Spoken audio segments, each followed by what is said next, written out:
1 year had passed since a 12-year-old human child had walked into the Nexus Combat Academy as a joke. Now, at 16, Taemin stood before the Academy Council as they prepared to announce the most significant changes in the institution's 1,000-year history. The council chamber held representatives from every major species in the galaxy. Military commanders, academy officials, and political leaders had gathered to witness what many considered a historic moment. At the center of it all sat a human who had rewritten the rules of combat through sheer determination and tactical thinking. Headmaster Veltar rose from his ceremonial chair, his forearms spread wide as he addressed the assembled dignitaries. "Members of the Galactic Combat Academy Consortium," he began, "we gather today to acknowledge a transformation that few of us could have predicted." The holographic displays around the chamber showed statistics that told an incredible story. Human applications to military academies had increased by 5,000%. Combat effectiveness ratings for mixed species units with human advisors had improved by an average of 40%. Most shocking of all, 3 major galactic conflicts had been resolved using tactics developed by studying human persistence, hunting methods. For centuries, we believed that military excellence required natural weapons, armor, or special abilities, Veltar continued. Cadet Taemin Park has proven that the greatest weapon is the refusal to accept defeat. In the audience, So-Young Kim recorded every word for broadcast across human space. Her coverage of Taemin's journey had evolved from simple news reports into historical documentation. Across the galaxy, humans watched as their species finally gained recognition as something more than clever servants and diplomatic translators. The ceremony was interrupted by an urgent communication from the Galactic Defense Coalition. Commander Theklar's image appeared on the main display, his expression grim but determined. "Forgive the interruption," the commander said, "but we have a situation that requires immediate attention. The unknown contacts in the frontier sectors have escalated their activities. 3 colony worlds have gone silent, and our reconnaissance ships report technology unlike anything in our databases." The chamber fell silent. For months, rumors had circulated about mysterious ships operating beyond the galaxy's explored regions. Now it seemed the rumors were becoming a crisis. "What does this have to do with the Academy?" asked Counselor Keth Mora, a representative from the Military Planning Division. "We need tactical advisors for the response fleet," Commander Theklar replied. "Specifically, we need human tactical advisors. Our simulations suggest that conventional military strategies may be ineffective against these unknown enemies." All eyes turned to Taemin. At 16, he was technically still a student, but his tactical innovations had already influenced military doctrine across dozens of star systems. The quiet human boy, who had been accepted as entertainment, had become one of the galaxy's most respected strategic minds. "What kind of timeline are we talking about?" Taemin asked. "The fleet departs in 72 hours, Commander Theklar replied. "We need advisors who can think outside established military doctrine. Humans have proven capable of tactical innovation that other species find difficult to replicate." Headmaster Veltar looked at Taemin with an expression that mixed pride and concern. "The choice is yours, Cadet Park. You could complete your studies here and graduate with honors, or you could answer the galaxy's call for help." Taemin stood slowly, his gaze moving across the assembled representatives of dozens of species. A year ago, these beings had viewed humans as curiosities. Now they were asking for human help to face an unknown threat. "I appreciate the offer to stay," Taemin said, his voice carrying clearly through the chamber. "But humans don't run from impossible fights. We win them." The chamber erupted in discussions as military leaders began planning for human integration into the response fleet. Bora Lim, the human liaison officer, was already coordinating with Earth's military command to identify additional human advisors. "There's something else," Commander Theklar added, when the noise died down. "We're not just asking for tactical advisors. We want to offer Cadet Park command of the Advanced Reconnaissance Unit."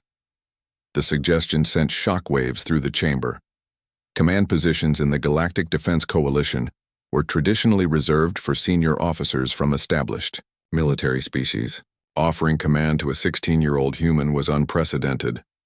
I'm honored, Taemin replied, but I think I'd be more useful as a tactical consultant. Let me work with your experienced commanders and help them see problems from a human perspective. Grixtal, who had become one of Taemin's closest friends among the alien students, stood up from the observer section. If the human goes to the frontier, I request permission to serve under his guidance. I have learned more about warfare from him than from a lifetime of traditional training. Other students began volunteering as well. Zekthari, despite his earlier defeat, requested assignment to any unit that would include human tactical support. Even some of the Academy's instructors expressed interest in learning human combat methods. The final ceremony was unlike anything in the Academy's history. Instead of a traditional graduation where students received assignments based on their species' traditional roles, the event became a launching point for the galaxy's first truly integrated military response. As Taemin prepared to leave the Academy, he found himself in the same dormitory room where he had spent his first night as a confused and intimidated child. Daeho Kim, now preparing for his own graduation into the diplomatic corps, helped him pack his few possessions. "Do you ever regret coming here?" Daeho asked. Taemin considered the question as he folded his academy uniform. No. Someone had to prove humans could do more than translate languages and negotiate trade agreements. It might as well have been me. And now? Now we find out if humans can help save the galaxy, Taemin replied with a smile. Should be interesting. 3. Days later, Taemin stood on the bridge of the GDC Intrepid, the flagship of the response fleet heading toward the unknown threat in the frontier sectors. Around him, officers from a dozen species worked together using tactical protocols that incorporated human persistence strategies. Captain Velkaran, a veteran commander from the Stellar Navy, looked at the young human with respect that would have been impossible a year ago. "Ready for your first real combat mission, Advisor Park?" Taemin looked out at the stars ahead, knowing that somewhere in that darkness waited enemies with unknown capabilities and hostile intentions. It was exactly the kind of impossible situation that humans had been facing and overcoming for millions of years. "Ready, Captain," he replied. "Let's show them what happens when you threaten the galaxy humans call home." The fleet jumped to hyperspace, carrying with it the hopes of countless worlds and the tactical innovations of a species that had finally found its place among the galaxy's defenders. In the months and years that followed, other species would learn that humans brought more than just persistence and tactical creativity to the galactic community. They brought the unshakable belief that no fight was truly impossible to win, no enemy too strong to defeat, and no odds too overwhelming to overcome. All it took was the courage to keep fighting when everyone else wanted to give up.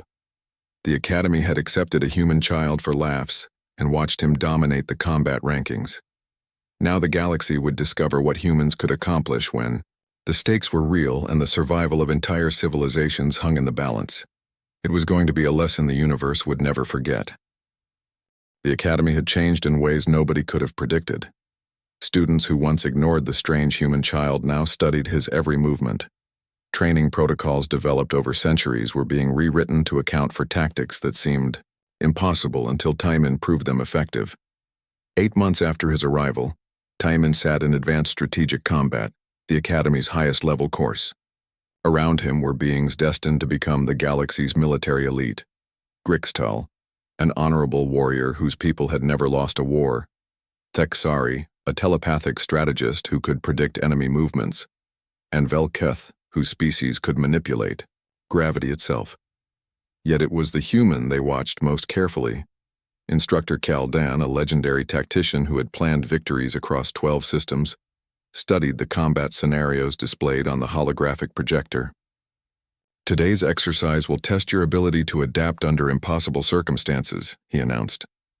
The scenario was brutal, even by Academy standards. A single combatant trapped in an enclosed space with multiple opponents, overwhelming firepower, and no apparent escape routes. It was designed to teach students about noble last stands and honorable defeats. "Volunteer for the exercise?" Kaldan asked. Every alien hand remained down. The scenario was meant to be unwinnable, a lesson in how to face death with dignity when victory was impossible. Taemin raised his hand. The human volunteers, Kaldan noted with surprise. Are you certain? This exercise has never been completed successfully. Its purpose is to teach acceptance of inevitable defeat.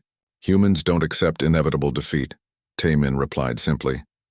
We change the rules. In the observation deck, So Young Kim continued her broadcast to human space. Her reports had transformed from curiosity pieces about a human at an alien academy into major news events watched by billions. Human military recruitment had increased by 3,000% since Taemin's victory over Zekthari. The exercise began in a sealed chamber 50 feet square with walls too smooth to climb.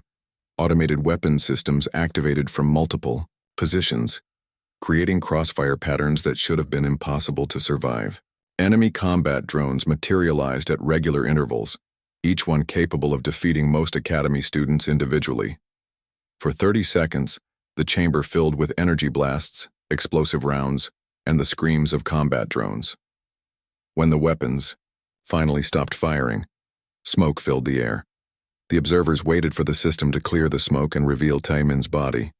Instead, they found an empty chamber. Impossible, Kaldan muttered, checking his sensors. Where is he? The answer came from above. Taemin had done something that violated every assumption built into the exercise. Instead of trying to survive the initial barrage, he had used the weapons against each other. By positioning himself precisely in the crossfire patterns, he had caused the automated systems to damage each other while he took cover behind the debris. When combat drones appeared, he used their own weapons against the room's systems. When the ceiling-mounted guns tried to target him, he made sure enemy drones were between him and the weapons. In less than 5 minutes, he had turned the exercise's own systems into his allies. Exercise complete, he announced through the chamber's communication system. All threats neutralized. Commander Theklar, who had been observing from the VIP section, leaned forward with intense interest. How did he know the firing patterns would create those opportunities? Bora Lim, the newly appointed human liaison officer, smiled as she explained. Humans spent thousands of years hunting in groups. We learned to use environmental factors and turn predator behavior against itself. What you saw as random chaos, he saw as patterns to exploit. The exercise results sent shockwaves through the Academy's command structure. For centuries, the scenario had been used to teach acceptance of death. Now a human had proven it was actually winnable with the right approach. That afternoon, Headmaster Veltar summoned Taemin to his office. The massive alien looked older than he had 9 months ago, as if the human's presence had forced him to question assumptions he had held for decades. Your performance today has created complications, Veltar began. Military leaders across the galaxy are demanding explanations. Some want to study human tactics. Others consider your species a potential threat. Taemin sat in the chair, designed for much larger beings, and met the headmaster's four-eyed gaze without flinching. Good. Maybe now they'll stop treating us like we're only useful for translation and diplomacy. Is that what you wanted? Veltar asked. To change how the galaxy sees humanity? I wanted to prove humans could be warriors, Taemin replied. Everything else just happened. Outside the office, the Academy buzzed with activity that would have been unthinkable a year ago. Alien students practiced endurance running, trying to understand human persistence tactics. Instructors developed new training programs based on environmental exploitation. Some species were even requesting human advisors for their military academies.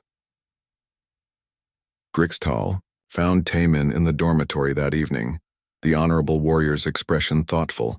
I have fought beside the bravest beings in the galaxy, he said, but I have never seen courage like yours, not because you face death without fear, but because you refuse to believe death is inevitable. That's just being human, Taemin replied. My species survived ice ages, plagues, and wars that should have wiped us out. We're still here because we're too stubborn to accept extinction. The conversation was interrupted by an urgent communication from Earth. Yoonji Hong appeared on the holographic display, her expression serious but excited. Taemin, I need you to know what's happening back home, she said. Human colonies across The galaxy are requesting military protection upgrades. For the first time in our history, other species are taking human defenses seriously. But there's more. The display shifted to show star charts marked with conflict zones along the galaxy's outer rim. There's been increased activity in the frontier sectors. Unknown ships, advanced technology, possible hostile contact. The Galactic Defense Coalition is assembling response teams. What does that have to do with me? Tae-min asked. They're specifically requesting human tactical advisors, Yoonji replied. Your victories here have convinced them that human strategic thinking might be exactly what they need against unknown enemies. That night, as Tae-min prepared for sleep, he realized his time at the Academy was coming to an end. He had proven humans could compete with the galaxy's warrior species. He had changed perceptions and opened doors that had been closed to his people for generations. But somewhere in the darkness between stars, new challenges waited. Challenges that might require not just one human warrior, but everything his species had learned about survival, persistence, and refusing to accept defeat. Tae-min looked out his window at the alien constellations, no longer seeing them as foreign and distant. Now they looked like a galaxy that was finally ready to discover what humans could really do when the stakes were high enough. Tomorrow would bring new decisions, new opportunities, and new ways to prove that being human was more than enough to matter in a universe full of stronger, faster, and more naturally gifted species. It was a universe about to learn that sometimes the greatest weapon wasn't strength or speed or special abilities. Sometimes it was simply refusing to give up. The advanced combat arena was a temple to warfare. Carved from black stone and filled with the most dangerous training equipment in the galaxy, it had been designed to test beings bred for battle from birth. As Tae-min walked into this sacred space, he felt the weight of 1,000 alien eyes upon him. 6 months had passed since his first victory, 6 months of climbing through combat rankings that no human had ever attempted before. Now he stood among the Academy's elite, students who would soon graduate to become generals and battle commanders across the galaxy. His opponent today was Zekthari, a 12-foot-tall juggernaut whose people had conquered 17 star systems through pure military might. His armored hide could deflect energy weapons, his strength could crush steel, and his speed would have been impossible for something his size if not for the combat drugs that flowed naturally through his bloodstream. This is madness, Dae-ho whispered to So-young Kim, a human journalist who had arrived the day before to document Tae-min's progress. Zekthari has never lost a match. Ever. So-young adjusted her recording equipment and checked her broadcast signal. Across human space, millions were watching to see if their species had produced a true warrior, or if this was where the impossible dream finally ended. In the VIP viewing area, Commander Theklar of the Galactic Defense Coalition observed with intense interest. If humans possessed hidden military potential, it could reshape the balance of power among the galaxy's major species. Wars had been started over less. The betting pools give the human odds of 10,000 to 1, Commander, Theklar's aide reported. Most observers believe this match will end in less than 1 minute. Down in the arena, Tae-min stood across from his massive opponent. At 15 years old, he had grown taller, but still looked like a child next to the armored giant. His human supporters held their breath while alien spectators waited for what they expected would be a quick and decisive end to the human experiment. I have studied your previous matches, small one. Zekthari rumbled, his voice like distant thunder. You fight like prey, running and hiding. Against me, there will be nowhere to run. Tae-min examined the arena around them. Unlike previous matches, this space was largely open with few obstacles or hiding places. It had been designed specifically to favor direct combat between powerful opponents. Maybe, Tae-min replied, but humans didn't become the dominant species on Earth by giving up when things looked impossible. Headmaster Veltar himself served as referee for this match. The stakes had grown beyond simple Academy ranking. This fight would determine whether humans could truly compete among the galaxy's warrior species, or if Tae-min's previous victories had been lucky flukes. Begin, Veltar commanded. Zekthari moved with terrifying speed for something so massive. His armored fist smashed into the arena floor where Taemin had been standing, leaving a crater 3 feet deep. But the human was already gone, rolling. Away with the fluid motion of someone who had spent months perfecting the art of not being where his enemies expected. What followed was unlike any match the Academy had ever seen. For most warriors, combat was about overwhelming force applied quickly and decisively. But humans had learned different lessons during their evolution. When faced with superior predators, they had developed the ultimate weapon: refusal to give. Up Taemin ran, not in panic or fear, but with the calculated endurance of a persistence hunter. He used every inch of the arena, forcing Zekathari to chase him in patterns that would maximize the giant's energy expenditure. When the juggernaut threw devastating punches, Taemin was never quite where the attacks landed. When Zekathari tried to corner him, the human found ways to slip past that seemed impossible given their size difference. "What is he doing?" an alien spectator called out in confusion. Yunji Hong, representing Earth's military command, had arrived just in time to see the match begin. She watched with growing understanding as Taemin implemented tactics that would have been familiar to any student of human history. "He's not trying to win quickly," she explained to the aliens around her. "He's trying to make his opponent lose slowly." Minutes stretched into an hour. Zekathari, despite his massive strength and natural combat abilities, began to show signs of fatigue. His attacks became slightly slower, his breathing heavier. Meanwhile, Taemin maintained his pace with the steady endurance that had carried human hunters across prehistoric continents. "Impossible," Commander Theklar muttered. "The human's cardiovascular system should have failed by now." But human cardiovascular systems had been forged in the crucible of persistence hunting. While most species had evolved for short bursts of extreme activity, humans had developed the ability to maintain moderate activity for hours or even days. The turning point came in the second hour. Zekathari, frustrated by his inability to land a decisive blow, attempted one final overwhelming attack. He leapt high into the air, intending to crush Taemin beneath his armored bulk with enough force to crater the arena floor. It was exactly what Taemin had been waiting for.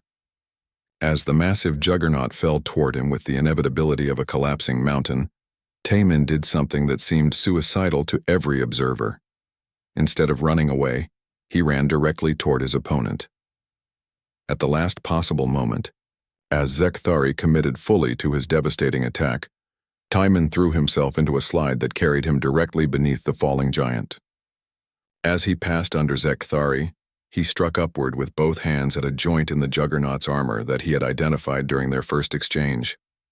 The impact wasn't powerful enough to seriously injure Zekathari, but it was perfectly timed and placed to throw off the giant's landing. Instead of crushing Taemin beneath him, Zekathari crashed heavily into the arena floor at an awkward angle. For a moment that seemed to last forever, the 12-foot giant lay stunned. Then, slowly, he tried to push himself upright. His massive arms shook with effort as he attempted to stand. He couldn't. 2 hours of constant movement, constant attacks, and constant frustration had drained even his enormous reserves. The combat drugs in his bloodstream had been depleted. His muscles, built for devastating power rather than endurance, simply had nothing left to give. Taemin stood over his fallen opponent, breathing hard but still on his feet. "Do you yield?" he asked. Zekathari looked up at the human child who had accomplished the impossible. Respect filled his alien eyes. "I yield, persistence hunter. You have earned this victory." The arena erupted in chaos. Alien spectators who had expected to see a human crushed instead witnessed the defeat of one of their most formidable warriors.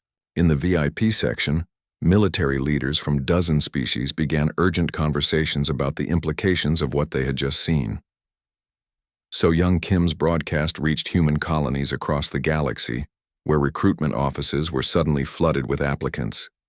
For the first time in galactic history, humans were requesting transfers to combat academies instead of peaceful research positions. As medics helped Zekathari from the arena, the defeated giant paused beside Taemin. "Your species hunted like this on your homeworld?" he asked. "For millions of years," Taemin replied. "We followed prey until it couldn't run anymore. Then we followed it some more. That evening, as news of the match spread across the galaxy, Tae-min sat in his dormitory room reading messages from home. His parents were proud, but worried. His sister wanted to apply for combat training herself. Military leaders wanted to study his methods. But the message that meant the most came from a group of human soldiers stationed on the dangerous frontier worlds. "Thanks for showing the galaxy what we're made of," they had written. "Now they know humans don't just survive. We win." Tae-min smiled and began preparing for tomorrow's training. The impossible challenge was behind him, but he suspected even greater tests lay ahead. 3 weeks after his first victory, Tae-min found himself standing before the Intermediate Combat Division. Word of the human who had defeated a crystal warrior had spread throughout the academy like wildfire. Students who had never spoken to him before now watched his every move with curiosity and suspicion. Instructor Velshan, a 6-armed warrior from the Blade Worlds, studied Tae-min with calculating yellow eyes. Unlike the patient Kelthos, Velshan was known for pushing students to their breaking points and beyond. "So you are the human everyone whispers about," Velshan said, her voice sharp like cutting metal. "Defeating peaceful miners is one thing. Here you face true warriors." The Intermediate Division was a different world entirely. The training arena was larger, equipped with weapons racks and environmental hazards. The students looked like they could tear apart starships with their bare hands. There was Caxel, a reptilian saurian whose scales could deflect energy blasts. Anthara, an insectoid hiveling with 4 arms ending in razor-sharp claws. Yaxen, a gaseous ethereal who could become solid or incorporeal at will. "Today's exercise is free-for-all combat," Velshan announced. 10 students enter the arena. The last 3 standing advance to the next training level. The rest repeat this level until they improve. Tae-min felt his stomach drop. A free-for-all meant facing multiple opponents at once, all of whom were larger, stronger, and more naturally suited for combat than he was. Hayrin Park, a human cultural attaché who had been observing the Academy's training methods, watched from the observation deck. She had been filing routine reports about human students, but Tae-min's progress was becoming anything but routine. Other human colonies were starting to ask questions about Earth's combat prodigy. The 10 students entered the arena. Tae-min looked tiny among beings that averaged 8 feet in height and possessed natural weapons he could only dream of. The arena itself was designed to challenge students with multiple levels, obstacles, and hiding spots. "Begin," Velshan commanded. Chaos erupted immediately. The larger students rushed toward each other, eager to prove their dominance through direct confrontation. Energy crackled as Yaxen phased through a strike from Caxel. Anthara's claws sparked against another student's armored hide. Tae-min did what humans had always done when faced with superior predators. He disappeared. While the others fought in the center of the arena, Tae-min moved to the edges, using obstacles and elevated positions to stay out of sight. He watched the patterns of combat, noting which students tired quickly, which ones had blind spots, and which fighting styles were most effective. One by one, students fell. The massive conflicts in the arena's center were spectacular but exhausting. After 15 minutes of brutal combat, 7 students remained, and most were breathing heavily. "Where is the human?" Caxel growled, his reptilian head swiveling as he searched the arena. That was when Tae-min struck. He dropped from an elevated platform onto Anthara's back, using the insectoid's own momentum to send both of them crashing into Yaxen, just as the ethereal was becoming solid again. The impact stunned both aliens long enough for Tae-min to roll away and find new cover. "Impossible," Velshan muttered from the sidelines. "He is using the arena against them." Min-Su Wang, a human engineering student watching from the stands, was frantically taking notes. "He's not fighting them directly," Min-Su whispered to Yujin Seo, a human medical student beside him. "He's making them fight the environment." For the next 10 minutes, Tae-min played a deadly game of cat and mouse with opponents who should have been able to crush him instantly.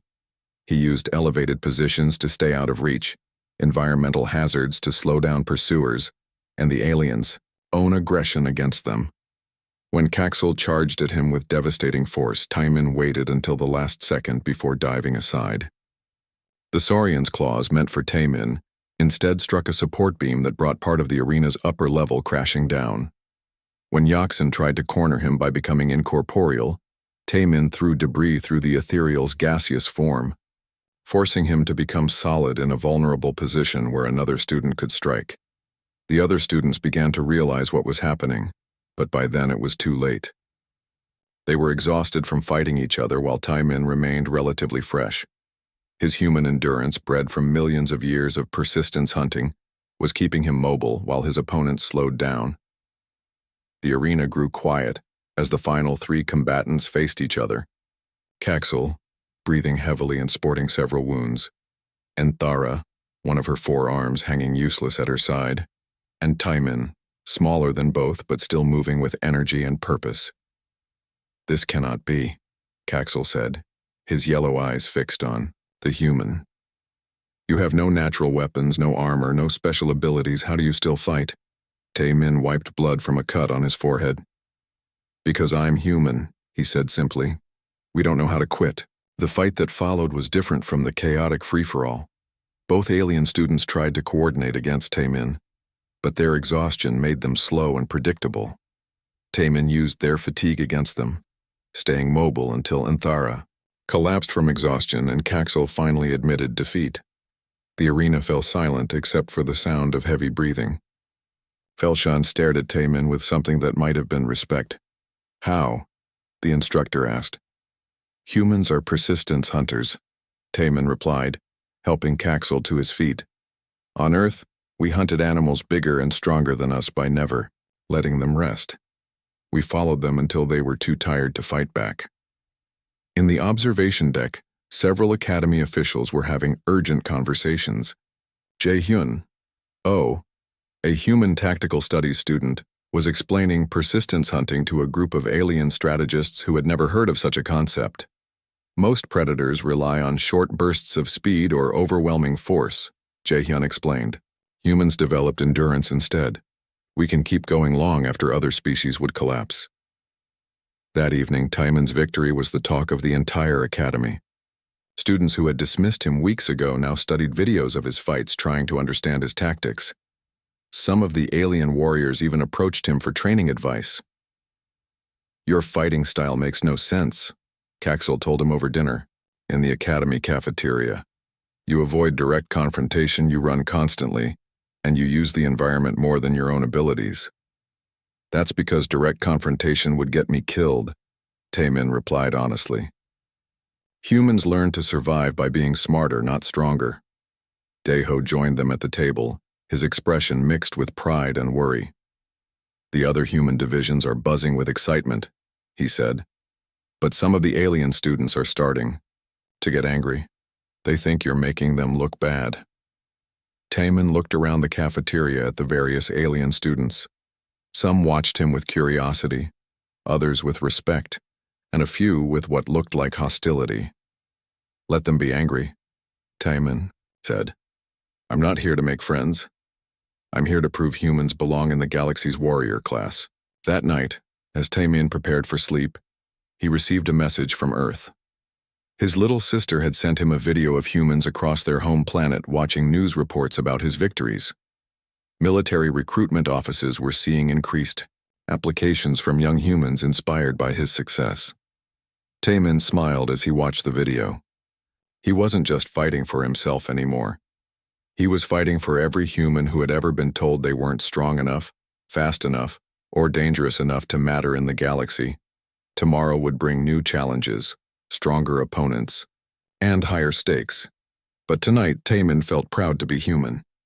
The training arena buzzed with nervous energy as first-year students prepared for their initial combat assessment. Taemin stood in line with the other beginners, trying not to look as small as he felt. Around him, crystalline beings flexed limbs that could cut through metal, while plant-like creatures extended root systems that could sense movement through solid ground. Instructor Kelthos walked down the line, his scarred reptilian face showing no emotion as he examined each student. When he reached Taemin, he paused for a long moment. "Human," Kelthos said, his voice carrying across the arena. "Are you certain you wish to participate in combat assessment?" Perhaps observation would be more suitable for your species. Several students nearby chuckled. Taman felt heat rise in his cheeks, but he kept his voice steady. I'm here to train, sir. Same as everyone else. Kelthos made a note on his datapad. Very well. You will face Silnith first. He is from Christos Prime, a peaceful mining world. This should be manageable for you. Taman looked across the arena at his opponent. Silnith stood 7 feet tall, his body made of living crystal that reflected the arena lights like a prism. Despite being from a peaceful world, the crystal being looked like he could punch through steel walls. First match, Kelthos announced. Standard combat rules. Fight until one participant yields or is unable to continue. Weapons are not permitted. For beginners, the other students gathered around the fighting circle, eager to see how badly the human would lose. Taman heard whispers in a dozen alien languages, but his translator picked up enough to know they were making bets on how quickly he would be defeated. Silnith entered the circle with confidence, his crystal form chiming softly as he moved. I will try to end this quickly, human. I do not wish to cause unnecessary harm to such a fragile being. Taman took his position across from the crystal warrior. His heart was pounding, but his mind was clear. He had watched the advanced students fight yesterday, studying their movements and patterns. Most aliens relied on their natural advantages, but that also made them predictable. Begin, Kelthos commanded. Silnith charged forward immediately, just as Taman had expected. The crystal being moved in a straight line, using his superior size and strength to try to end the fight in one devastating attack. But humans had learned long ago that the strongest predator wasn't always the smartest one. Taman stepped aside at the last possible moment. Silnith's crystal fist smashed into the arena floor where Taman had been standing, leaving a crater in the reinforced surface. While Silnith was off balance, Taman moved behind him and delivered a quick strike to what looked like a joint in the crystal being's back. The strike wouldn't have hurt most species, but Taman had noticed something during yesterday's observations. Crystal beings were strong but brittle at certain points. The hit sent vibrations through Silnith's entire structure, making him stumble forward. Impossible, someone whispered from the crowd. Silnith turned around, his glowing eyes showing surprise. You are faster than expected, human. And you're slower than I hoped, Taman replied, already moving again. What followed wasn't the quick defeat everyone had expected. Silnith had advantages in strength, size, and natural armor, but Taman had something the crystal being didn't understand. Humans had spent millions of years learning to outlast bigger, stronger predators. They didn't win by being the fiercest. They won by being smarter and never giving up. For 20 minutes, Taman danced around his opponent. Every time Silnith threw a powerful punch, Taman was somewhere else. When the crystal being tried to grab him, Taman slipped away like water. Slowly, steadily, the human began to wear down his larger opponent. Silnith's movements became slower and less coordinated. Crystal beings were powerful, but they used enormous amounts of energy to maintain their solid form during combat. Taman, meanwhile, barely seemed tired. His breathing was steady, and his movements remained quick and precise. Jiwoo Lee, a human diplomat observing from the stands, leaned forward with growing amazement. She had come to check on Taman as part of her duties, expecting to write a brief report about a failed human experiment. Instead, she was watching something that might change how the galaxy saw her species. The human is using persistence tactics, she muttered to herself, making notes on her datapad. He's hunting. The end came suddenly. Silnith, exhausted from trying to catch his elusive opponent, made one last desperate charge. But his tired movements were even more predictable than before. Taman waited until the crystal being was completely committed to the attack, then stepped aside and struck the same weak point he had found earlier. This time, the vibrations were too much for Silnith's tired structure. Cracks appeared along his crystal form, and he collapsed to one knee, breathing heavily through his mineral lungs. I yield, Silnith gasped. The human has won. The arena fell completely silent. No one had expected this outcome. A human child had just defeated a warrior from a species known for their physical durability. Kelthos stared at Taman for a long moment, then made another note on his datapad. Interesting technique. Where did you learn to fight like that? Earth, Taemin replied simply. We call it survival. In the stands, more observers were taking notice. Sung-Ho Choi, a human studying xenobiology, was frantically taking notes about human endurance compared to alien physiology. He had always known humans were persistence hunters, but he had never seen it applied in combat before. After the match, students who had been ignoring Taemin suddenly wanted to talk to him. Even some of the aliens who had laughed at him during orientation seemed curious about his fighting style. How did you know where to strike? Asked Cathara, an insectoid being from the hive worlds. Silneth's weak points are not obvious to most species. Taemin wiped sweat from his forehead. I watched him move. Everything has patterns if you look long enough. Daeho found Taemin in the dormitory that evening, still buzzing with excitement about the match. The whole human section is talking about you. Word is spreading to the other divisions too. Good or bad? Taemin asked. Both, Daeho admitted. Some people are impressed. Others think you just got lucky, and some are starting to wonder if maybe humans have been underestimated.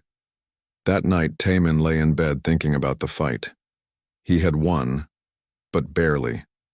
Silneth was from a peaceful species, not a warrior culture. The real tests were still coming. Tomorrow he would face stronger opponents, beings bred for combat from birth. But for the first time since arriving at the academy, Taemin felt like he belonged here.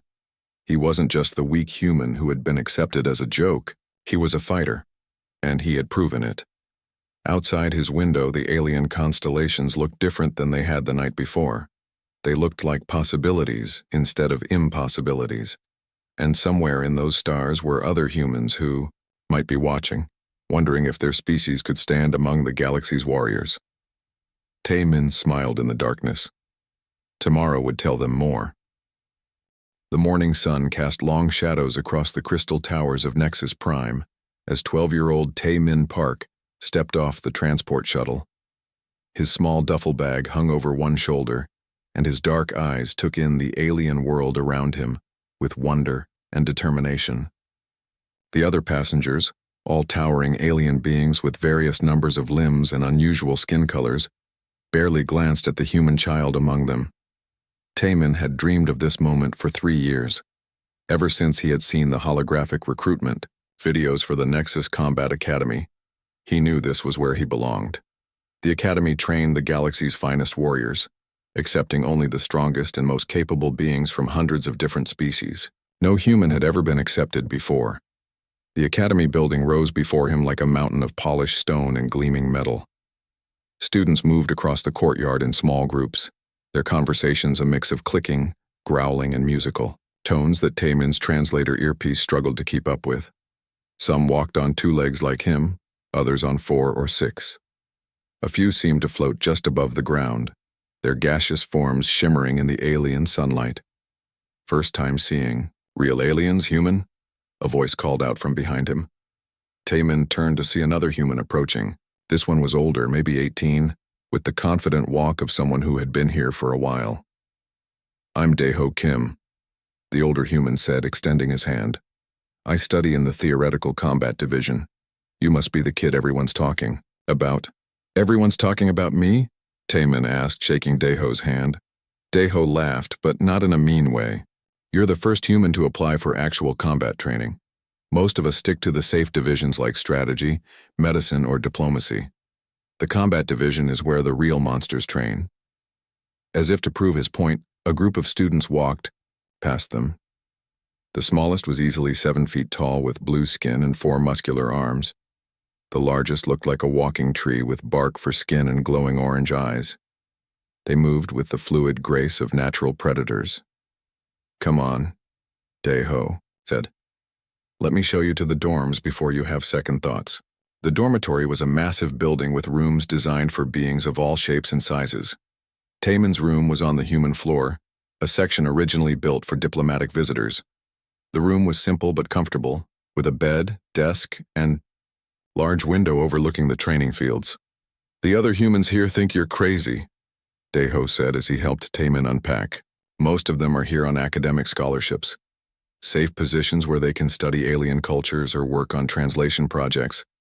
But combat training, that's different. That's dangerous.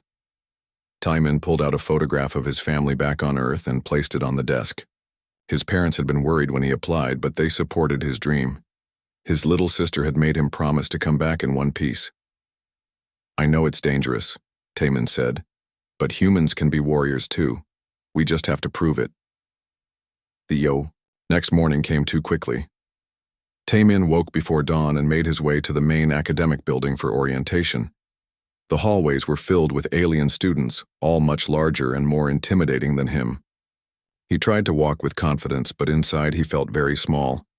The orientation hall was enormous, with seating designed for hundreds of different body types. Timon found a human-sized chair near the back and waited. Slowly, the hall filled with new students. He counted maybe 200 beings from dozens of species he didn't recognize. Headmaster Veltar took the stage with the commanding presence of someone used to being obeyed. He stood nearly 9 feet tall, with 4 powerful arms and skin that looked like polished metal. His voice carried easily through the hall without amplification. "Welcome to the Nexus Combat Academy," Veltar began. "You represent the finest warrior potential from across the galaxy. Each of you has been chosen because your species has proven themselves in battle." The headmaster's eyes scanned the crowd and stopped when they found Timon. A small smile crossed his alien features. "This year we have made an unusual exception. For the first time in our academy's history, we have accepted a human into the combat division." A murmur ran through the crowd. Many students turned to look at Timon, who tried not to shrink in his seat. Some of the looks seemed curious, others appeared amused. "I'm sure you're all wondering why," Veltar continued. "Humans have no natural weapons, no armor, no special abilities that we have observed. They are, by all measurements, one of the galaxy's weaker species." The murmur grew louder. Timon felt his cheeks burn with embarrassment, but he kept his chin up. "The answer is simple," the headmaster said. "We accepted this application for the cultural value. It will be educational for our real students to train alongside a being from such a limited species. Consider it a living lesson in the importance of natural selection in warrior development." Several students laughed outright at this. Timon clenched his fists but remained silent. This was what he had expected, what he had prepared for. After orientation, students were divided into groups based on their combat level. Timon found himself assigned to the beginner section, along with species known throughout the galaxy for their peaceful nature. The other beginners were still impressive physical specimens, but they came from planets where warfare was rare. His instructor was a being called Kelthos, a veteran warrior with scars covering his reptilian hide. The old fighter looked at his new students with the patience of someone who had trained thousands of recruits. "Combat training begins tomorrow," Kelthos announced. "Today, you will observe advanced students to understand what you will be working toward." They walked to the main training arena, a vast space with different areas for different types of combat. In one section, students practiced with energy weapons. In another, they fought hand-to-hand in brutal matches that would have killed most beings. Timon watched with growing excitement rather than fear. These alien warriors were strong and fast, but they fought in predictable patterns. Their natural advantages made them confident, maybe too confident. "Perhaps the human would prefer to observe from a safe distance," Kelthos suggested, noticing how intently Timon was studying the fighters. "No, sir," Timon replied. "I want to see everything." That evening, Deho found Timon in the dormitory, common room, reading about the different species at the academy. "How was your first day?" Deho asked. "Educational," Timon answered. "I learned that everyone thinks humans are weak." "Aren't we?" Deho asked. "Compared to them, I mean." Timon closed his book and looked out the window at the alien landscape. "Maybe, but being weak isn't the same as being beaten. Back on Earth, humans survived ice ages and plagues and wars. We didn't survive because we were the strongest. We survived because we never gave up." Deho studied the younger human's face. "You really think you can compete with them?" Timon stood up and headed toward his room. Tomorrow we start finding out. As he lay in bed that night, Taimin could hear the sounds of alien students in the other dormitories. Some were practicing combat forms, others were sharpening natural weapons, or meditating in ways that would have been impossible for human physiology. But humans had something else, something the galaxy hadn't seen yet. Taimin smiled in the darkness and closed his eyes. Tomorrow would be the first day of proving that being human was enough.